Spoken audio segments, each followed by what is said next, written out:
tātou I atau, tumanako ia, ka piki ake, ngā pūkenga, te mātou kura, kore kau he taumata, ka eke tonu, ka eke tonu. Ina pō I tū ai te wharekura o te whānau tahi ki tauranga moana.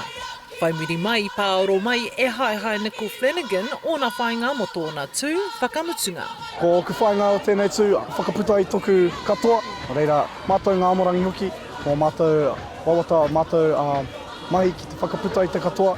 Whāngai hoki ngā teina, mō ngā tau e heke mai nei. E ngā pautikanga, waiwairua. Ko te wharekura o aro whenua te rōpū whakamutunga o Te Waipounamu ki te tū, e aikia a maia te atakohu kupa, he motu hake tā rātou ohu kai tātaki.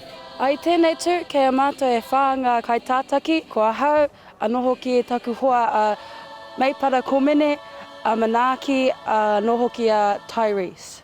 He tau maha hoki te mahi kai tātaki. Engari, ka whakarongo ngā teina me te rōpū katoa, so ka aroha tino nui ki a rātou.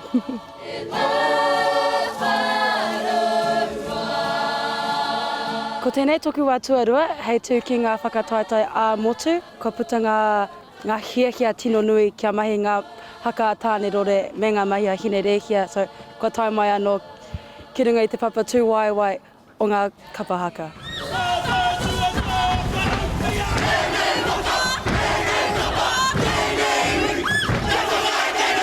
Ko taku whainga I te mea ko toku tū whakamutunga, waiho taku katoa ki runga I te ātāmira, and ai ki take ne whakapai ia.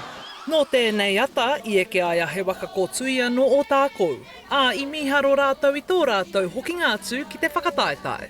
Ko tōki tino waiata, me ki ko tō mātou whakawātea, I te mea he mea whakahihi, he mea whakatoi, and pērāhau, he momo karanga, ki ngā pakeke, ki ngā rangatai hoki rātou e tae ana ki te haere ki te pōti, kia whakaputa tēnei tani whaupoko toru I te kāwanatanga, ara kia tāu mai he reanga hau.